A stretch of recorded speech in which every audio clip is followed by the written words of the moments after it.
Voilà, il n'y a pas beau, on n'a pas beaucoup de travail à faire pour reprendre le fil parce que nous étions déjà introduits presque dans l'évangile de la Passion, hein, la dernière fois. Et là, nous allons rentrer plus profondément, puisque l'évangile qui nous est offert aujourd'hui comme lecture, c'est l'évangile qui prend le texte juste après la mort de Jésus. Je soupçonne les responsables d'avoir choisi ce petit texte à cause de sa difficulté particulière. Je ne sais pas si vous l'avez lu déjà, vous avez lu un peu ce chapitre. Hein. Et donc, ce que je proposais, c'est d'abord de préparer un peu cette lecture par quelques lectures de l'Ancien Testament, comme nous avons déjà commencé à le faire les dernières fois. Hein.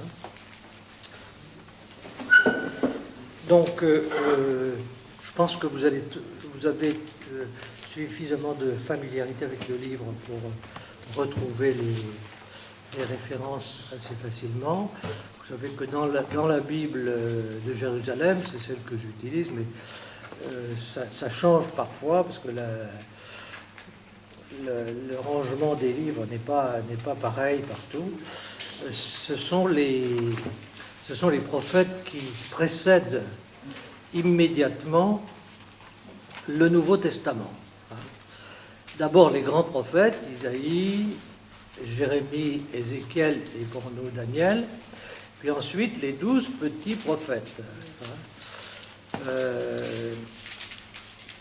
D'abord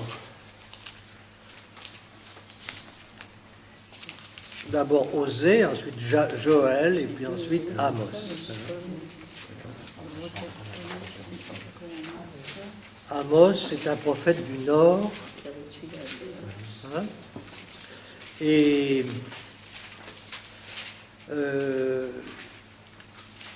j'ai choisi ce petit morceau parce qu'il nous parle d'un thème très fréquent dans la Bible, qui est le jour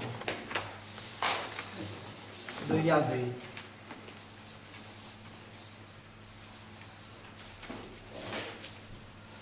Et en fait,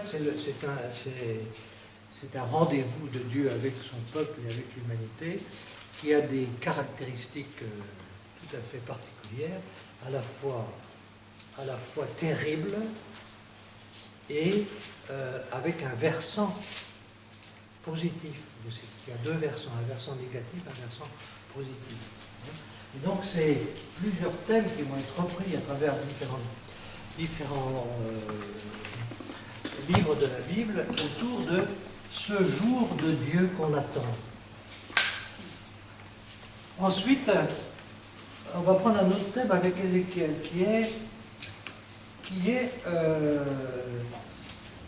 la question de la résurrection.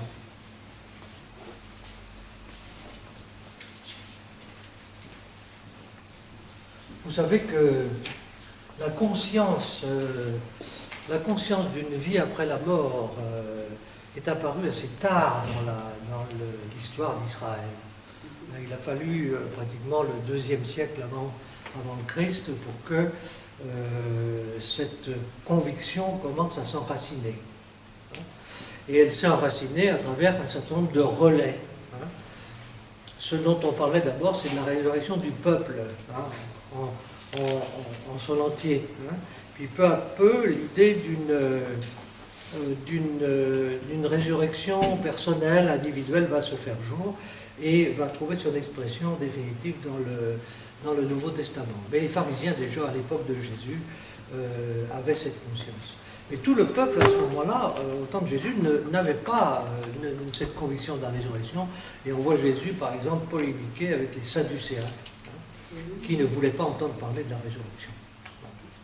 Donc c'est bien parce que ça nous montre la progressivité de la révélation et de la prise de conscience d'un certain nombre de choses. Donc on va lire un texte relais important qui est un texte du prophète Ézéchiel. Puis on va prendre un texte aussi des psaumes, Nous sommes dans la lecture de la résurrection et de la passion et de la résurrection. Et là, on va prendre le psaume du juste souffrant. Vous allez bien le reconnaître et vous allez reconnaître dans cette lecture des choses qu'on entend pendant tout le temps de la passion. Hein. Donc, on va lire ces trois textes-là, on verra si on peut en prendre un autre après. L'idée, c'est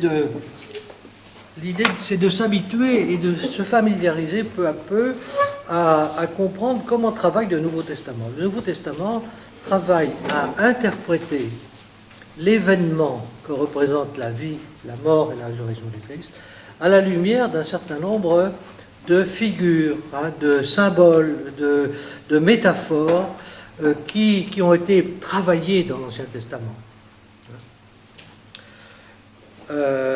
Et donc on va commencer par Amos. Est-ce que quelqu'un veut commencer à trouver le livre d'Amos? Oui. Alors on va commencer